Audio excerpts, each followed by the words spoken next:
दुनिया में कम से कम हमारे पास एक लंबी लिस्ट है जिसमें कम से कम कहते हैं जी 10 ऐसी फसलें और ऐसे फ्रूट हैं जिसमें हम दुनिया में पहले 10 के अंदर आ जाते हैं। कौन सा फ्रूट है, कौन सी सब्ज़ी है, कौन सा मेवा है जो वतन अजीज़ में नहीं होता। लेकिन ये आम बात सुनते हैं कि तकरीबन 60 से 70% हमारे ज़्यादातर जो फ्रूट है वो ज़ाया हो जाते हैं, सब्ज़ियाँ ज़ाया हो जाती हैं।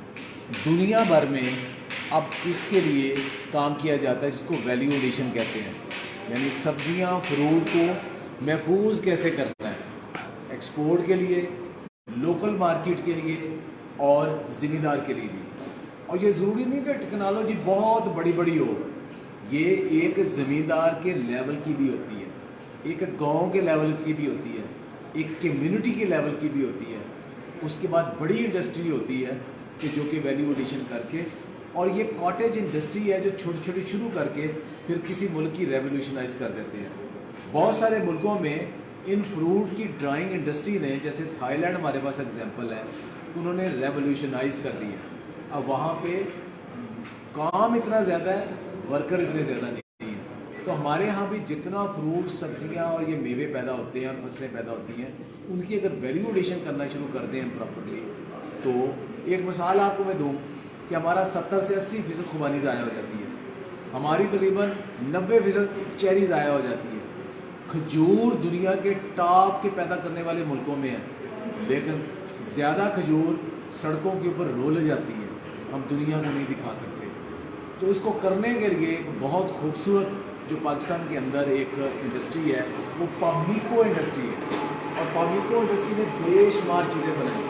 तो आज जब पामीको इंडस्ट्री में खड़े हैं, जहाँ अरशद साहब जो कि CEO है उसके, तो ये इंजीनियरिंग करते हैं। अरशद साहब क्या कुछ बना रहे हैं आप? जी डॉक्टर साहब, बहुत शुक्रिया आपका यहाँ तशरीफ़ लाने का। ये मेरे लिए इज़्ज़त है कि आप पामीको में तशरीफ़ लाएँ। Pamiko technologies value addition technologies development में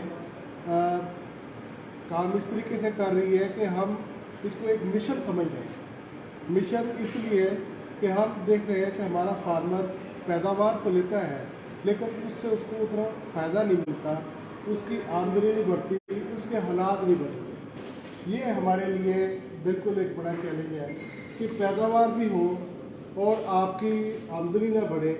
ये इस गैप को हमने ख़त्म करना है। इसके लिए हमने बहुत सारी टेक्नोलॉजी बनाई है, जिसमें जो टॉप ट्रेंड है या टॉप मोस्ट इम्पॉर्टेंट है वो है डिहाइड्रेशन, यानी कि सब्जियों, फ्रूट्स को और दूसरी अनाज को खुश करना। फ्रूट को ड्राई कर लेना, उससे एक तो उसकी शेल्फ लाइफ 1 साल बढ़ गई, और दूसरा ये है कि दूर दराज के इलाके हैं वहाँ से मेन मंडी में माल के आने में जो दुश्वारियाँ हैं, उसके ज़ाया होने के जो ज़्यादा वजूहात हैं, जो हम कहते हैं कि हमारा 50% फ्रूट ज़ाया हो जाता है, वो हमारा ट्रांसपोर्टेशन, हैंडलिंग और एंड यूज़र तक पहुंचाने का मैकेनिज़्म इतना अच्छा नहीं है, जिसकी वजह से वो ज़ाया होता है। तो ड्राइंग एक ऐसा सलूशन है जिससे हम अपने प्रोडक्ट को 1 साल तक के लिए महफूज कर सकते हैं, अच्छी पैकिंग में दे सकते हैं।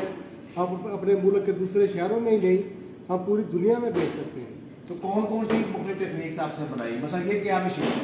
ये एक डिहाइड्रेशन मशीन है। इसमें हमने फ्रूट्स को काट के इसके अंदर रखना है, इसका सिस्टम सारा बना हुआ है। तो ये आपको 12 घंटे में, 14 घंटे में, 24 घंटे में, डिपेंडिंग फ्रूट कौन सा है, वो आपको ड्राई कर देगी और आपके लिए वो महफूज हो गया। ग्रेडर भी बनाते हैं आप?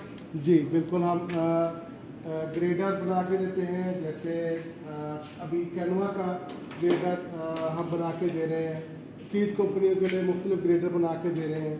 अच्छा, अब हम जो इसमें चीज़ें ड्राई कर लेते हैं, उनको हमने ग्राइंड करके पाउडर फॉर्म में लेके आना। तो उसके लिए हमारे पास ये ग्राइंडर हैं, स्टेनलेस स्टील के ग्राइंडर हैं, छोटे बड़े। खजूर अगर खुश कर लिया हमने, हाँ जी, और खजूर पाउडर बनाना चाहते हैं, वो इसमें बना सकते हैं। खुबानी अगर है, हाँ, या छुआरा है, या कोई चेरी है, हाँ, तो उसको उसके अंदर आपने अगर उसका पाउडर बनाना है, हाँ, तो आपके पास आप ये 2 चीज़ें चाहिए। एक में आप ड्राई कर लें, दूसरे में आप पाउडर बना लें। जी, एक ग्राइंडर, ड्राई ग्राइंडर, इससे पहले fruit and vegetable washer, grader, हाँ, फिर पल्पर है, 3-4 चीज़ें ऐसी हैं कि अगर हर फार्मर अपनी 10 एकड़ की जगह है उसमें वो 4 कनाल दे दे सिर्फ, वहाँ ये सिस्टम लगा ले। और मैं समझता हूँ कि अगर हम ये काम कर लें तो अगले 5 साल में अपने मुल्क की आमदनी देख लें कि कहाँ से कहाँ पहुँच जाए। अच्छा, ये क्या चीज़ है? ये इंक्यूबेटर है जी, ये हम चूँकि साइंटिफिक रिसर्च के इदारों को भी सर्विसेज देते हैं, तो जो साइंटिस्ट लैब में काम करते हैं उनके लिए भी हम इक्विपमेंट बना कुछ और भी हमें दिखाएं कि आगे